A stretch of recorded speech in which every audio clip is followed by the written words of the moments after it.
I need you to maybe help me a little bit with your savant-like memory of wrestling history. I got an email from Jeff who asked a question and sent along an excerpt from the Wrestling Observer from July of 19. What is this? Is this July? No, it's from 1991. It's October 1991. Right. The way his thing is printed out is different, but nevertheless, he says, speaking of the first death of WCW, because we were talking about Jim Herd killed it to begin with, and then they resurrected it for Bischoff and him to kill it second time, whatever. Jeff says, I came across something that I'd never heard you talk about from an October 1991 Observer.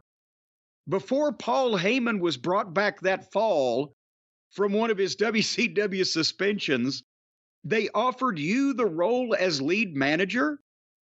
Presumably, you would have been managing Rick Rude and some or all of what came to be the Dangerous Alliance.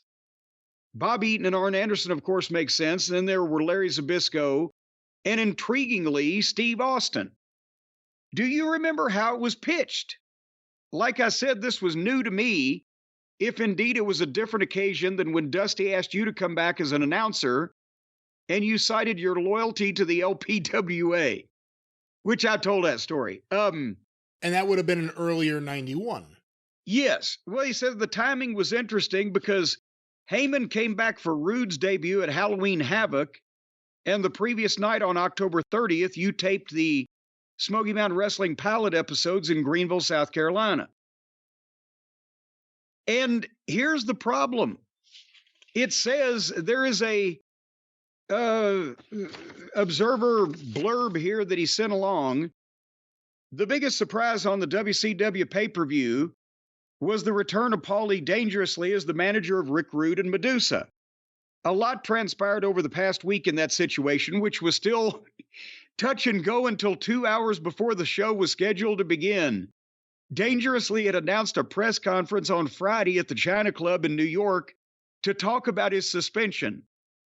He had announced a press conference to talk about his fucking suspension. Do you remember this? I do remember this. I remember this period of time, and it also is important to note that whatever issues Paul had with WCW were real or not didn't matter. It was a time where if you threatened to sue them, you usually got something. Well, right? I mean, this is the period where it started, where people realized if we sue Turner, they're just going to settle. They're going to give us whatever we want. Yes, but so anyway, so he scheduled a press con. Everybody thinks I'm a nut, and I'm supposedly a horrible, heinous employee. He scheduled a press conference to talk about his suspension. At the China Club, which is the funniest part. At the China Club. Actually. 2 days before the press conference at the WCW Steering Committee meeting, Jim Crockett brought up bringing Dangerously back as the lead manager. And then this is parenthetically a position first offered to Jim Cornette, who turned it down much to everyone's expectations, although they did make the offer. And then it goes on. I don't have the rest of this column. This was just the clip pertaining to moi. If you held a gun to my head, I would swear to you right here and right now that I have no idea what they're fucking talking about. I've never come back and managed Rick Rude. I don't remember anything like that ever happening. And I mean, if I started second guessing myself, like, did I put it out of my mind that maybe somebody I was friendly with would have called me and maybe just said something, hey, would you ever want to come back if they wanted to do? Oh, fuck that. And it just blew it off or something. And they say, I don't.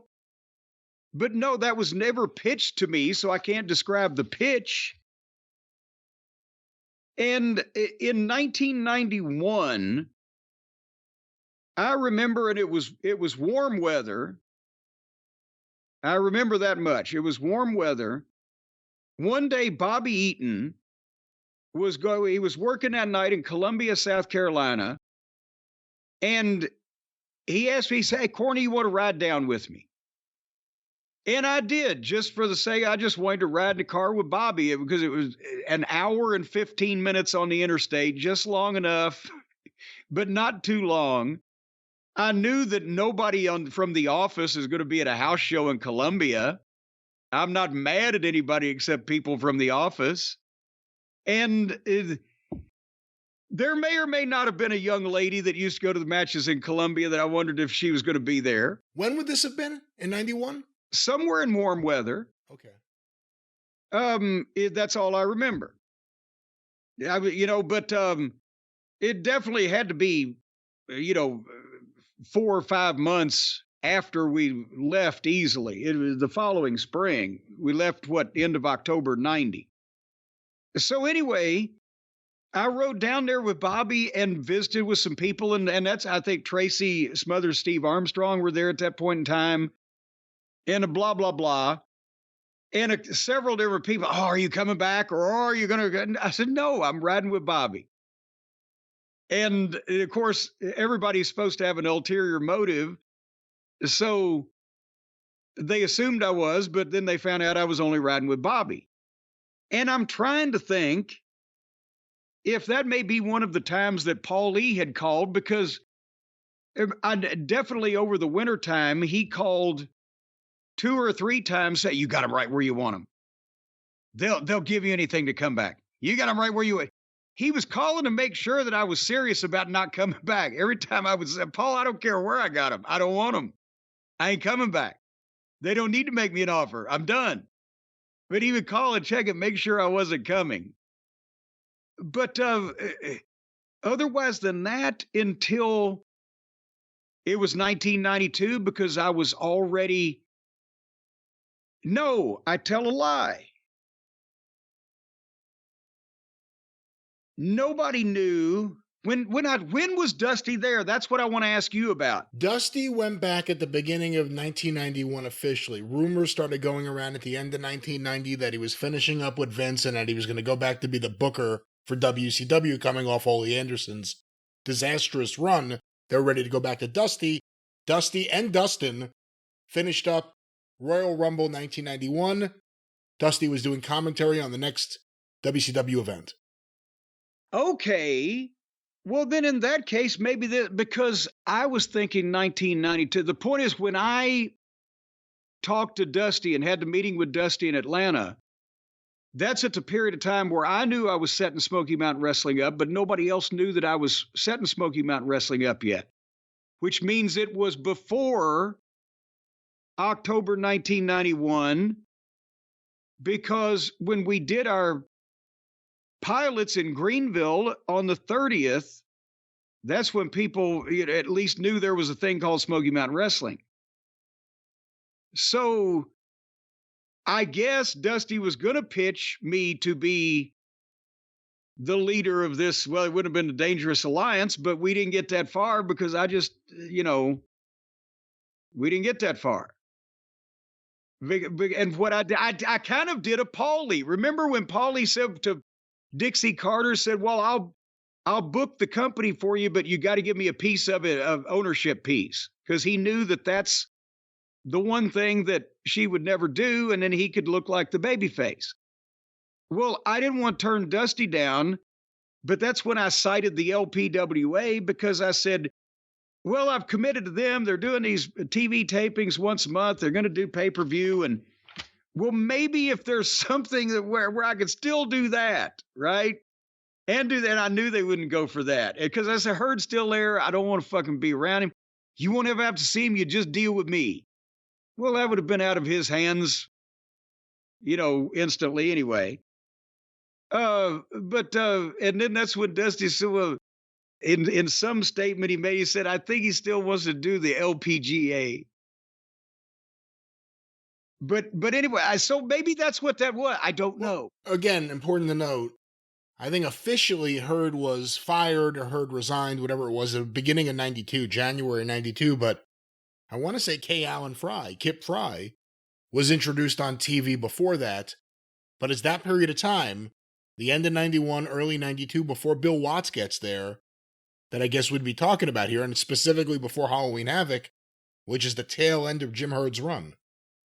Okay, well, maybe he would have been gone, but I didn't trust him anyway. I mean, That's what I said to Dusty at Super Brawl when we came back only to leave again because Watts was gone, but Dusty was still there. He said, "Kid, do we have heat?" I said, "No, Dusty, not with you. Just with all these motherfuckers that you have to work for, too." Hey, let me ask you a question. When you went back in early 93 after talking to Bill Watts, you and Watts had this great relationship. At that time, you're running your own promotion. He's having trouble in WCW. You have a relationship almost like colleagues more than the manager who works for me. If you had signed with WCW to be their lead heel manager at the end of 91, let alone under Kip Fry, you would have gotten a massive contract probably. Heyman was right. You had them right where they wanted you. They also wanted you on commentary. Wait a minute, you said that wrong. You had them right where they wanted you. Well, they had you had them right where you wanted them, excuse me. And you were doing commentary. But if you had signed that deal, would you have gotten along with Bill Watts in 1992 when he was trying to cut everyone's contract? Yes, because, well, to be honest, he would have come to me probably and said, "You know, this is ridiculous." And I said, "Of course it's fucking ridiculous. You want to talk about something for real that's, halfway within the realm of reason, we could have worked that out." But when Jim Herd came in and, well, the first thing we're going to do is fucking drop you from 225 to 75. Well, fuck you, you gray-haired old fuck. It's all about who it is and what the fucking goal is and what the atmosphere is. But that's the thing. I knew that you couldn't trust who the booker was because there was someone over the booker. And that was always the problem. Herd was over whoever the booker was. And then when Watts had that position, I thought, okay, it's safe to work with him because he's running the whole goddamn thing. He's determining who the booker is, etc. But then I forgot or found out that there's always some fucking moron in a corporate environment that's over even the guy you think is the boss that you're working for exclusively. And so that's why I did not make the mistake again of going back after Watts was gone. I never thought of WCW again as anything that I wanted to be involved with. It's interesting, though, to think about. I mean, that was right when Smoky Mountain. So, when would you have first had to talk after you left WCW with Rick Rubin? Timeline. On the phone or in person? When was it real in your eyes that it was going to happen? Well, that's why I'm saying first talk on the phone or in person. And actually, the first talk about it would have been probably the month after I met him, a year or more before we left WCW to begin with. But then, obviously, he's one of the first people that I told that I was no longer affiliated with WCW. And would we want to start talking about doing something that we had talked about doing before? And I don't know if I actually went to California the first time, because that was the holidays. It was November. It was almost Thanksgiving. I know I came home for Thanksgiving and Christmas that year and also worked fucking Louisville while I was home for, I think So that's 91. So, wait, no, that's 90. So that's 90. You're talking about right after you left in October of 90. November, you would have flown to LA. No, I'm saying that was the holiday. So I don't think I went out to LA until after the first of the year. Because I was burnt. I stayed home for a fucking week, was talking to him on the phone. But again, came home to Louisville for a while. And then for Christmas also. And like I said, that's when fucking Eddie Gilbert booked me to be in Jeff Jarrett's corner. And I found out about it when I was watching the show that Saturday morning. I said, well, I guess because I'd been talking to Eddie as the booker of Memphis. And I told him, I said, yeah, I said, I'll come down and visit on Tuesday because I'm going to be in town visiting my mom and we can catch up and see if we can figure something out. And he fucking booked me. So I don't think I went to California till after, like in January-ish or February-ish or whatever. But it wasn't like it was a goddamn emergency let's talk about this and let me get some things together. And, we're not going to goddamn rush to do this, for heaven's sake. So I'd have to go through and see my books at that time and see if I jotted down my first trip out there. It's so funny you bring all this up because last night, I don't know what randomly caused me to think about it, but I was walking down the hall and I just started hearing Rick Rude's WWF theme music in my head. And I don't even think they have the rights to it anymore, so they have to like overdub it on anything they do, which sucks because it was perfect for him. But I started thinking he was like, in my eyes, maybe more than Kurt Hennig, he was really the last great singles member of the Heenan family, in my eyes. Like, they worked really well together. Yes. How do you think you would have done with Rick Rude? I think, well, I mean, he was a great talent. And good on the mic. And good on the mic. I wouldn't have, wouldn't necessarily have had to dominate the thing as I did with, with the Midnight, mostly when they didn't speak that much, or, with Vader, as a monster, there was more, or Yokozuna. But I mean, Rude used he learned a lot from his first top spot being in Memphis and working Florida and working the Carolinas. He knew a lot of wrestling spots and, things and ways to utilize the manager and the blah, blah, blah. So I think we would have done well. But yeah, that, I guess to say again, that specific thing was not offered to me as much as just the general Dusty, like, come back, kid. Come back. You don't have to talk to the other guy. It wasn't come back. We have the Cornette Alliance. It'll be you and Bobby. Yeah. We'll have Arn and Steve Austin. None of that. No. Medusa. No, shit. Well, see, that would have been the fucking straw that broke the camel's back right there. I would have jumped at it. No, it wasn't discussed in that specificity. I went down there to talk to Dusty because I loved Dusty and respected Dusty. I didn't want to just blow him off with a phone call. He said, well, just come down, kid, and let's talk about it. But he spent most of the time talking about how he was in charge. He wanted to try to reverse the unfortunate trend they had been on. And he was trying to get talent that he could count on, on the roster again. And that I would never have to deal with Jim Herd. I could always deal with him. I was, and again, I was like, Dusty, that's, there's still people up there. But, but it didn't, there was no specificity of angle, but it wouldn't have, because I knew I'd already, at that point, we'd already bought the ring and shit. I knew I was doing Smoky Mountain Wrestling.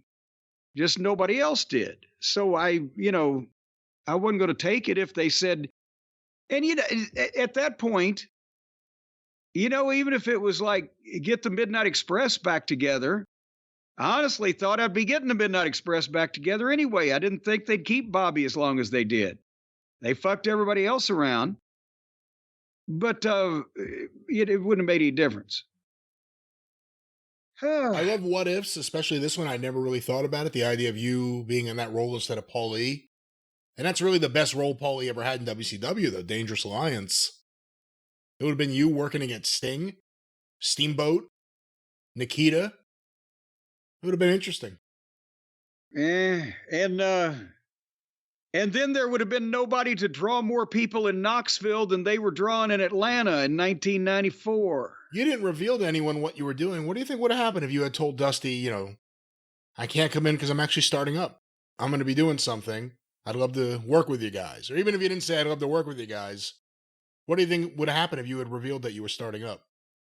Well, I think you probably would say, kid, I tried that shit. It's not as easy as it sounds. Again, that's the thing is I didn't have anything at that point. And he had just tried that a few years earlier at 89. Yeah. So. Oh, yeah. No, I wasn't kidding. That was, yes. It didn't work, and his didn't last as long as mine did. Not to be braggadocious or anything, but it doesn't. Sometimes it don't work too good that way. Yeah, Dusty would be braggadocious. Though Scott Cornish told the story that he was at a convention once, and Dusty was sitting with whoever the the handler they gave him at the table was, and someone put a magazine in front of Dusty to side, and he turns to the handler and he goes, "See, 2 pictures on the cover." But nevertheless, if I already had something ongoing, then I could have made a pitch. But since I didn't have anything and there was not even a pilot episode yet, but that we were putting something together, I didn't want it to because, again, by the time we might have had something, Dusty wouldn't have had any power anymore. And then the word would be out and it would be somebody that maybe might not be favorable to doing the same thing we had discussed. And remember when they brought Watts in 92, they told him fire Dusty. Oh, yeah, that's right. He decided not to. Yeah, but they wanted him to. So there would have been, see, that's the thing. It was like, goddamn, who do I deal with in the mafia? Except there were more frequent hits in wrestling in WCW. That is such an interesting little wrinkle. They hired him because they were afraid to fire Dusty. They hired Watts to do it. And then Watts like, no, he needs someone to supervise him. At least that's what Watts thought. Yeah. But there's something there. Why would I fire a brilliant mind? So, and there's an interesting lesson there. They've got somebody that they're afraid to fire, so they hire Bill Watts to do it. That's like fucking being afraid to fire King Kong, so you hire Godzilla. And then they work together. And then you had both of them. And they burn the city down. But nevertheless, so I couldn't figure out the way that the email was phrased, and I was thinking that I talked to Dusty in 92, but you're right, it could have been because he didn't know what I was doing yet in Knoxville, so it was 91, so that was the same period of time. It was the same meeting, but I turned down just the concept of working for the company in general rather than a specific pitch for me to shepherd this flock of wonderful talent. So that's what the mystery has been solved. I knew you'd help me out. But that was a close shave, Brian. That certainly was, and that was also a layup of a transition. Well, it was a close shave because if I had wanted to cut Paulie's throat, I could have done it. But instead, I let him turn into the Alfred Hitchcock that he is today, and I went off and did my own thing. And folks, you can go off and do your own thing too, and you can look good doing it if you join the folks at Harry's at harrys.com and make sure that you have a close shave, a slick shave, an attractive shave, and a cheap shave. Above all, cheap. I'm telling you, right now, you could dig your hand around in your couch cushions and you could find more than enough to purchase the incredible trowel set that they have for you right now at harrys.com for just $3 if you use the code JCE. Now, normally it's $13. You might not be able to find that much cash in your couch unless, I don't know, your sister is a working woman, but you can find $3 most anywhere. She's working from home? Well, she's working from home and occasionally from a prone position. But folks, again, you can find that $3. You send it to Harry's at harrys.com/JCE. What you're going to get is the incredible trowel set, the 5-blade razor with the weighted ergonomic handle, the foaming shave gel that's incredible and smells so good.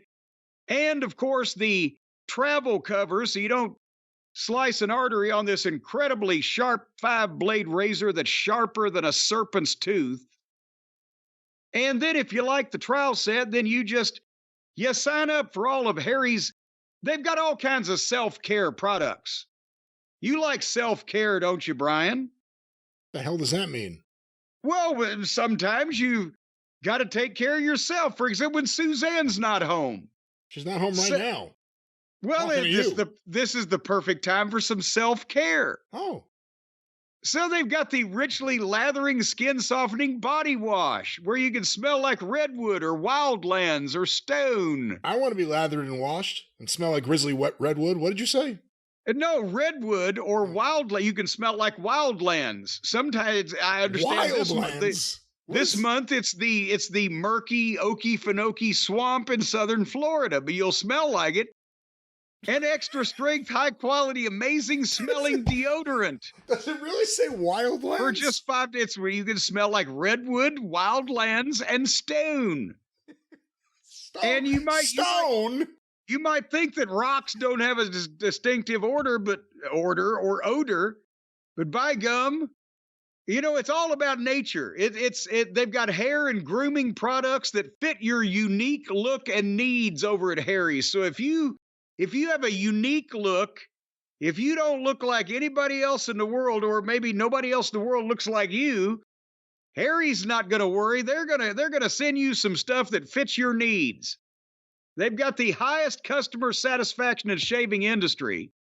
And if you no risk trial, if you don't like the products and the services, no worries, it's on them. You can subscribe. They can send these things to your door. No more going and setting off the alarm at the grocery store door when they haven't pried the thing off of the high-priced apparatuses that stick onto your goddamn razors these days, and they act like it's Fort Knox or something. I'm surprised you don't get electrocuted if you walk out of there without them taking the crowbar to the... You know what I'm talking about, Brian. I have no idea what the hell you're talking about. No, I do not know what you're talking about. Well, that's because you use Harry's. You don't go to a store. When you go to a store these days, if you get the razor cartridges, well, they're protected with that goddamn anti-theft device. They have to call a manager to come over with a crowbar and pry the thing off of it so that you can buy this tiny little item and put it in your bag without being electrocuted for being a common thief when you go through the door. You don't ever experience that? I don't want to experience that. I think I just want to stay home and deal with self-care with Harry's. Well, yes, because Harry will give you self-care at your house like you've never seen before, boy. That doesn't sound like self-care. That sounds like, well, I'm talking about self-care at home with Harry's products, with products from Harry's. Yes, you just sign up, and every month Harry brings you this stuff, and he shaves your various places that need shaved on your no one comes your and various shaves you. Face, and you shave yourself. Harry brings you the things, and he talks to you about them, how to use them. No conversations with Harry. He'll give you some advice. He won't. He's got a beard. It's Harry Reams. Will come to your home. He's dead. With these products. Well, somebody had to carry on the tradition. Maybe it's his son, but the guy's name is Harry Reams. I saw him in a documentary. He became very religious. That's a shame, but his son will come to your home and talk to you about these German-engineered blades that stay sharp longer, made in their own factory. And then you'll take all the hair off your face and off your head, anything to do with anything above your neck. Also, you can shave your neckline. You could probably go down as far as your chest. They want you to stay away from your crotch. But nevertheless, you're going to look good and feel good and smell good. A $13 trial set for just $3 at harrys.com/JCE. That's $3 for a $13 tree. You're saving $10. harrys.com/JCE. And then try it out. And the worst thing is you got a couple of nice things for $3, you cheap ass bastard. You ought to send twice that much. Send what you need to send and benefit from it with Harry's. What's that promo code? Jim. JCE.